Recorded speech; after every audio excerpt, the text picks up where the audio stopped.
नमस्कार। आभासीय कक्षा में आपका स्वागत करते हुए मैं आगे का वर्णन प्रस्तुत करती हूँ। रंगपीठस्य मध्ये तु स्वयं ब्रह्मा प्रतिष्ठितः इत्यर्थं रंग मध्ये तु क्रियते पुष्पमोक्षणम्। और रंगशाला रंगपीठस्य मध्ये, रंगशाला के मध्य में स्वयं ब्रह्मा प्रतिष्ठित हो गए। इत्यर्थम इसीलिए रंग मध्य में क्रियते पुष्प मोक्षणम, इसीलिए रंग मंच में जो रंग मंच है उसमें सर्वप्रथम पुष्पांजलि का विसर्जन किया जाता है। इस कारिका के माध्यम से बताया गया है कि पुष्पांजलि विसर्जन जो किया था, पुष्पांजलि जो दी जाती है वह मध्य भाग में क्यों दी जाती है उसकी क्रिया बताई गई है, कैसे दी जाती है। तो रंग पीठ के मध्य में स्वयं पितामह ब्रह्मा स्थित हो गए, इसीलिए नाट्य के प्रारंभ में रंग के मध्य भाग में पुष्प अर्पित किए जाते हैं। तो क्या भाव निकला इससे कि रंग पीठ के मध्य भाग में प्रतिष्ठित ब्रह्मा की पूजा हेतु पुष्पांजलि सूत्रधार द्वारा अर्पित की जाती है। सूत्रधार स्वयं अंजलि में पुष्प लेकर मंगल कलश तथा जर्जर धारण किए हुए पारिपार्श्विकों के साथ ब्रह्मा की पूजन हेतु 5 पद आगे चल कर रंग पीठ के मध्य भाग में पुष्पांजलि समर्पित कर ललित हस्त चेष्टा की प्रक्रिया से युक्त होकर अपने हाथों से ब्रह्मा जी को अभिवादन कर पृथ्वी का 3 बार स्पर्श कर पुनः अभिवादन करता है। तो ये प्रारंभ की जो नाट्य मंच में जो प्रारंभ का कार्य होता है सूत्रधार द्वारा जो किया जाता है उसका वर्णन यहाँ पर किया है।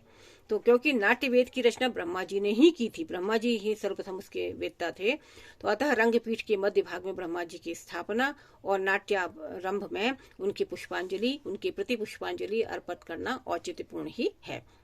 पातालवासिनो ये च यक्ष गुह्यक पन्नगा अधस्तात् रंगपीठस्य रक्षणे ते नियोजिता। अब देखिए, पातालवासी यानी जो यक्ष गुह्यक और सर्प जो पातालवासी थे उन्हें अधस्तात नीचे रंगपीठ के नीचे स्थापित कर दिया गया।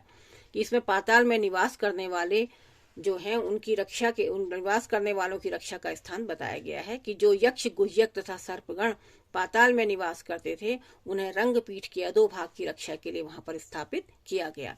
तो पूर्व में ब्रह्मा जी ने यक्षों गुह्यकों और जो नाग प्रमुख थे, पिछले हमने कारिकाओं में पढ़ा था, तो उनको नाट्य गृह के विभिन्न भागों पर उन्होंने प्रतिष्ठित कर दिया था। ये सभी स्वर्गलोक में निवास करते थे। इसके अतिरिक्त जो यक्ष गुह्यक नाग जो पाताल लोक में निवास करते थे उन्हें अधोवासी होने के कारण रंगपीठ के नीचे स्थापित किया गया। नायकम रक्षतीन्द्रस्तु नायिकां च सरस्वती विदूषक कथम ओंकारः शेषात् प्रकृतिर्हरः। नायकम रक्षित इंद्र से, नायक थे, जो रंगमंच का जो नायक होता था उसकी रक्षा स्वयं इंद्र करते थे और नायिका की रक्षा के लिए सरस्वती देवी को नियुक्त किया गया था। विदूषक की रक्षा के लिए ओंकार, शेषार्थ और शेष प्रकृति की रक्षा तो भगवान हरि भगवान अर्थात भगवान शिव करते थे। तो इसमें इस कारिका में क्या कहा गया है कि इस कारिका में पात्रों की रक्षा के लिए भी देवों को नियुक्त किया गया है। तो इस नायक की रक्षा इंद्र करते हैं, नायक की रक्षा इंद्र ने करी और नायिका की रक्षा विदूषक के द्वारा की गई और नायक की रक्षा सरस्वती देवी के द्वारा की गई और विदूषक की रक्षा ओंकार द्वारा की गई और शेष पात्रों की रक्षा भगवान शिव करते हैं। तो व्याख्या क्या हुई इसकी कि इंद्र रंगपीठ के पार्श्व भाग में निवास करते हैं, वे देवताओं के भी नायक हैं, अतः नाटक के नायक की रक्षा का भार उन्हीं पर रहना उचित है। सरस्वती ब्रह्मा की मानस पुत्री हैं, वाग देवी के रूप में उनकी सत्ता समस्त लोक में वायु के समान व्याप्त है। स्त्री पात्रों में नायिका ही प्रधान होती है, अतः उसकी रक्षा का दायित्व जो है ब्रह्मा की पुत्री द्वारा किया जाना औचित्यपूर्ण था। नाट्य के अन्य प्रमुख पात्र विदूषक होता है। हास्य और श्रृंगार की अभिव्यक्ति के लिए उसका होना परमावश्यक है, इसलिए इसकी रक्षा भी अनिवार्य है। उसकी रक्षा के लिए ओंकार मंत्र को नियुक्त किया गया और प्रधान पात्रों के रक्षण के साथ साथ नाट्य दर्शकों की रक्षा भी अनिवार्य है, अर्थात भगवान शिव अपने भूत गणों के साथ नाट्य मंडप के आदि भाग में विराजते हैं। वे समस्त देवों के देव हैं। अन्य सभी पात्रों की रक्षा की कामना भगवान शिव से की गई है। यान्येतानि नियुक्तानि देवतानि हि रक्षणे एतान्येवाधिदेवानि भविष्यन्तीत्युवाच। यानि एतानि, और ये जो नियुक्त किए गए थे, देवतानि हि रक्षणे, रक्षणार्थ जो देवता नियुक्त किए गए थे, और वे ही क्या थे, उनके अधीश्वर अधिदेवानी, अधीश्वर देवता भी होंगे, ऐसा ब्रह्मा जी ने कहा। क्या कहा ब्रह्मा जी ने? इसमें ब्रह्मा जी द्वारा देवताओं को अंतिम निर्देश दिया गया रंगशाला से संबंधित। क्या दिया गया? जब सब व्यवस्था कर दी ना ब्रह्मा जी ने, तो उसके पश्चात ब्रह्मा जी ने कहा कि जिन जिन देवताओं की जिन जिन स्थानों पर रक्षार्थ नियुक्ति की गई है, वे भविष्य में भी इन स्थानों की अधिदेवता होंगे। इसके पश्चात क्या हुआ? एतस्मिन् अंतरे देवे सर्वे उक्तः पितामहः साम्ना तावदिमे विघ्ना स्थाप्यतां वाचसा त्वया पूर्वं साम प्रयुक्तव्यम द्वितीयं दानमेव च तयोरूपरुभेदस्तु ततो दंडः प्रयुज्यते। कह रहे इसके पश्चात सभी देवताओं से पितामह ने कहा कि सामनाम तावदिमे विघ्ना, ये विघ्नों की शांति के लिए हमने व्यवस्था तो कर दी है ना, कि भाई अब जब पराक्रमी शत्रु निर्बल हो जाता है तो उसको किसी भी प्रकार से जीता जा सकता है, यह मान्यता है। मैंने शत्रु का जो पराक्रम होना हानिकारक है। तो इसमें नाट्य गृह की रक्षा के संबंध में पुनः देवों से निवेदन करते हैं ब्रह्मा जी। तो इस बीच देवताओं ने क्या किया? ब्रह्मा जी से निवेदन के जब सब कार्य हो गया कि आपके द्वारा ये विघ्न पहले साम माने शांत वाणी से, आश्वासन माने समझौता दे करके उसके रोके जाने चाहिए। सर्वप्रथम साम का प्रयोग किया जाना चाहिए, क्योंकि 4 प्रकार के दंड हैं, साम, दान, दंड, भेद।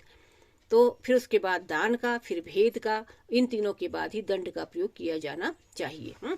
तो जिस समय ब्रह्मा जी भरत मुनि के लिए नाट्य गृह के रक्षण की व्यवस्था कर रहे थे, तब सभी देवताओं ने प्रार्थना की, यद्यपि आपके द्वारा नाट्य मंडप की संपूर्ण सुरक्षा कर दी गई है, फिर भी असुरों के विघ्न उपस्थित करने की मानसिकता तो हट नहीं सकती। वो मानसिकता तो उनमें रहेगी ही, वो उपद्रव करते ही रहेंगे, और जब भी उन्हें अवसर मिला उसका वो समुचित लाभ उठाते हुए उपद्रव उपस्थित कर देंगे।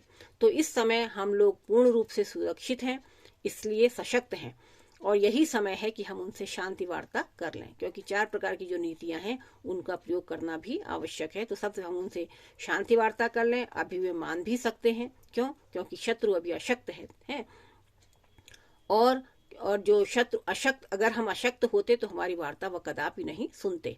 क्योंकि इस समय हम सशक्त हैं और वो अशक्त हैं, तो इसलिए हमारी वार्ता संभवतः उन्हें समझ में आए। तो शक्तिशाली से हर कोई दबता है, फिर भी अगर साम से बात न बने तो दान नीति का अनुपालन करते हुए उन्हें धन देकर शांत किया जाना चाहिए। और इससे भी अगर शत्रु वश में न हो तो उनके मध्य में भेद बुद्धि उत्पन्न करने का प्रयास करना चाहिए।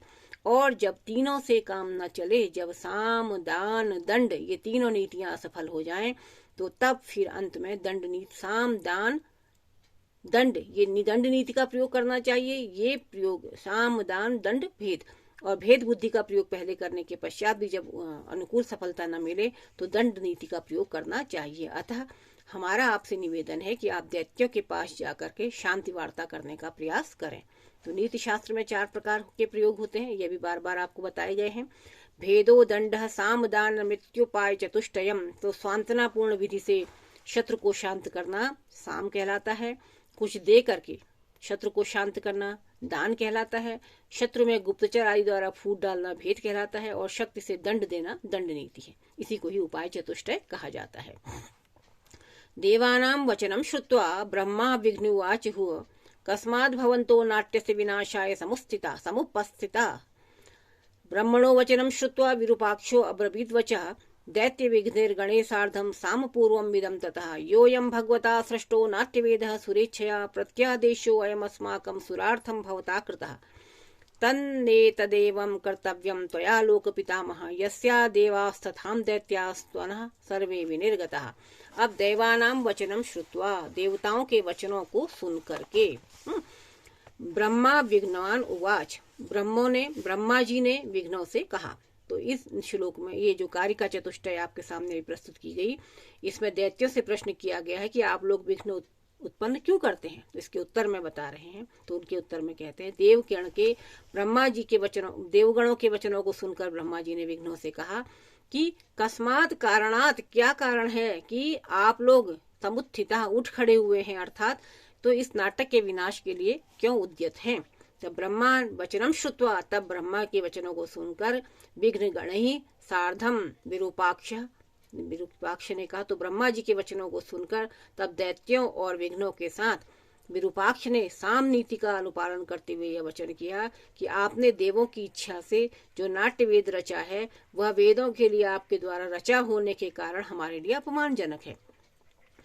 हे संपूर्ण लोक के पितामह, जिस प्रकार ये देवता आपसे उत्पन्न हुए हैं उसी प्रकार हम सभी दैत्य भी आपसे उत्पन्न हुए हैं।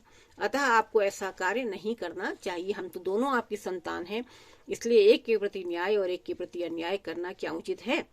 तो ब्रह्मा जी के वचनों को सुनकर जो ये कहा तो विघ्नों के प्रमुख, इसकी व्याख्या हम इस प्रकार कर सकते हैं। तो विघ्नों के प्रमुख जो विरूपाक्ष थे उसने कहा अपने साथी और दैत्यों के साथ उन्होंने कहा, उत्तर दिया जब ब्रह्मा जी ने पूछा कि आप लोग इस प्रकार के कृत्य क्यों कर रहे हैं, तो उन्होंने उत्तर देते हुए कहा कि आपके इस प्रयोग में देवों का उत्कर्ष और असुरों का पराभव दिखाया जा रहा है, इसलिए यह नाट्य प्रयोग हमारे लिए अपमानजनक है। आप तो सकल विश्व के पितामह हैं, जैसे कि देवताओं के हैं ऐसे हमारे भी हैं। आपके ही अंश से देव उत्पन्न हुए हैं और आपके ही अंश से दैत्य उत्पन्न हुए हैं। फिर हमारे साथ यह भेदभाव क्यों किया जा रहा है? क्योंकि हम आपके इस व्यवहार से अत्यंत खिन्न हैं, इसलिए इस प्रकार के उपद्रव हम लोग कर रहे हैं। तो पौराणिक संदर्भों के अनुसार प्रजापति दक्ष की अदिति और अदिति नामा की 2 पत्नियां थी। ये तो कथा आपको प्राप्त ज्ञात ही होगी, पता ही होगी, जानकारी इसकी होगी। इन्हीं की संतान देव और दैत्य हैं। दिति से दैत्य और अदिति से देव उत्पन्न हुए। तो इस प्रकार उनके वचनों को सुनकर के ब्रह्मा जी ने आगे उनसे क्या कहा इसका वर्णन अगली कारिकाओं में करेंगे। तब तक के लिए सबको नमस्कार। सर्वेभ्यो नमो नमः। धन्यवाद।